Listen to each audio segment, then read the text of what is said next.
Olá pessoal, caros amigos, ouvintes da Rádio MCI. Sou Dante Mantovani, estou aqui no terceiro Simpósio Nacional Conservador com a ilustre presença do nosso querido príncipe Dom Luiz Felipe de Orleans e Bragança. Tudo bem, Luiz Felipe? Tudo bem, Dante. Muito obrigado por estar aqui conosco mais uma vez. Muito obrigado. Luiz Felipe está aqui no simpósio conosco desde a primeira edição, em 2017.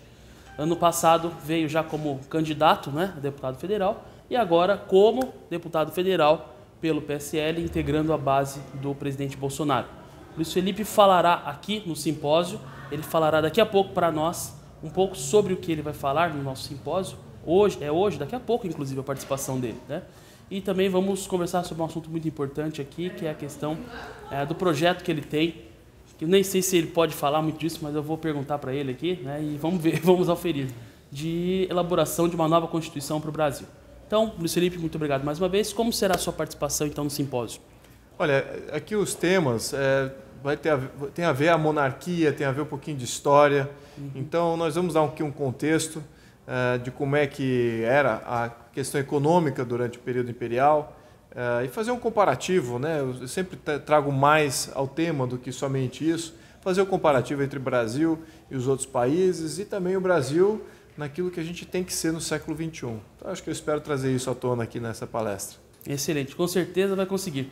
Então, eu já adiantei aqui que eu estou realmente querendo perguntar isso para o Luiz Felipe há um tempo, como é que anda esse projeto. Aliás, nós conversamos isso ano passado aqui também no simpósio.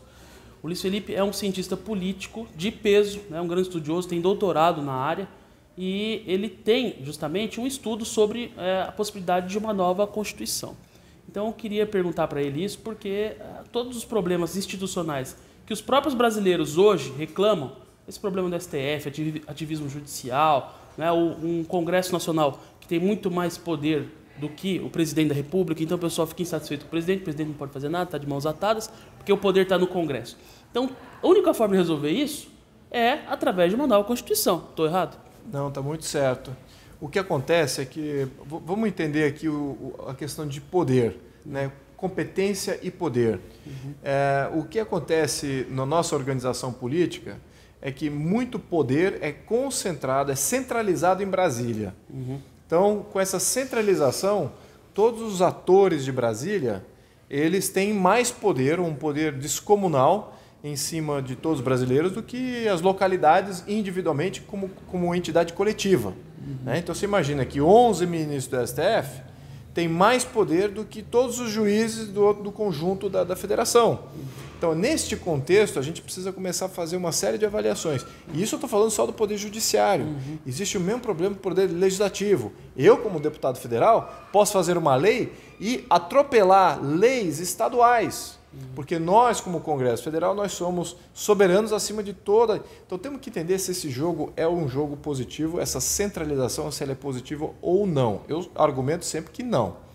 Então nós temos aí um problema de centralização. Outro problema que nós temos é de concentração de poder. Então, como cada um desses poderes é extremamente poderoso, o judiciário é poderoso, o legislativo é poderoso e o executivo é poderoso, eles e não estão muito bem definidos quais são os seus freios, vivem criando aí uma série de interferências um no outro, nós não temos uma estabilidade jurídica e nós não temos um poder para moderar essas interferências, que é natural que isso aconteça. A competição entre poderes é natural, mas não existe o poder regulamentar de moderar essas forças.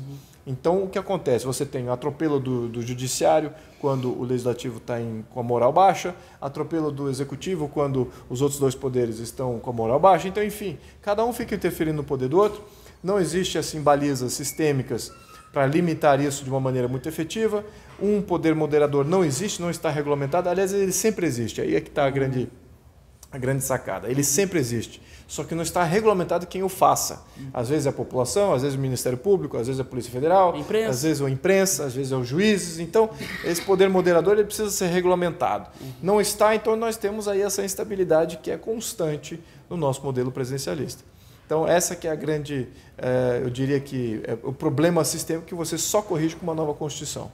Sim, e nessa nova Constituição, é evidente pelo que você fala, que é necessário dar mais poder, descentralizar o poder de Brasília para os municípios. Nesse contexto, como você vê as eleições municipais de 2020? E o que você poderia aconselhar para os conservadores que querem mudar esse jogo, tendo em vista que há essas eleições e a importância disso para a continuidade, né, do próprio governo Bolsonaro.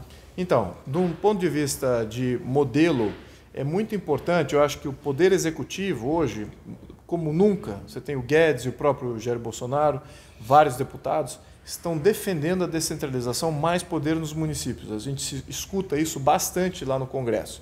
Já está se criando essa realidade. Muito bem, então isso é positivo, transferir essas competências, mais recursos e uma série de coisas. Agora, tem um outro lado. Você está capacitando cidades que existem mobilizadores do nosso lado nessas cidades, existem capacitadores e mobilizadores que querem de fato fazer um Estado que seja um Estado muito mais fiscalmente responsável, que entregue serviços públicos sem uma oneração muito grande das famílias que ali habitam naquela comunidade. Nós não sabemos, esse que é o grande risco, mas aí é que está a grande mágica de você confiar em manter o sistema. Se você confiar em manter o sistema, esse fluxo e refluxo entre conservadores e progressistas, entre liberais e socialistas, esses fluxos e refluxos são naturais. A gente não pode, em função de quem é o governo agora, ou qual a possibilidade de um governo futuro, a gente alterar o sistema. E é exatamente isso que tem ocorrido no nosso passado recente. Altera-se o Estado, altera-se a regra do jogo em função de quem ocupa o governo. Isso está totalmente errado. Então, se a gente manter o objetivo principal, que é de descentralizar e de descapacitar Brasília e entregar esses benefícios para os municípios, e se isso ocorrer, na minha opinião, o Brasil sai ganhando ao longo prazo. A causa conservadora sai ganhando, nós não sabemos, há um risco aí. Sim, então, mas eu gostaria de, como qualquer empreendedor que toma risco, eu gostaria de correr esse risco. Mas assim, eu vejo o seguinte, pelo que ele fala, pessoal, nos municípios a capacidade de mobilização da esquerda ainda é muito grande. Pega, por exemplo, os municípios do interior do Nordeste, não precisa nem ir para o Nordeste, interior de Santa Catarina, interior do Rio Grande do Sul, não é? Vamos falar a verdade, o PT tem tudo na mão nesses municípios, certo? Então é um risco, né? Se aumentar o poder dos municípios, mas é um risco que nós vamos ter que correr, porque senão vai ficar para sempre desse jeito. Brasília lá em cima mandando em tudo. Luiz Felipe, muito obrigado então pela sua participação. Dante. Daqui a pouco ele vai lá fazer a palestra e vai naturalmente aprofundar estes e outros temas. Forte abraço, acompanhe a programação completa do simpósio aí pela Rádio MCI. Tá bom, pessoal? Pelo YouTube, Facebook e Twitter. Um abração, até daqui a pouco. A gente se vê ao vivo aí. Abraço.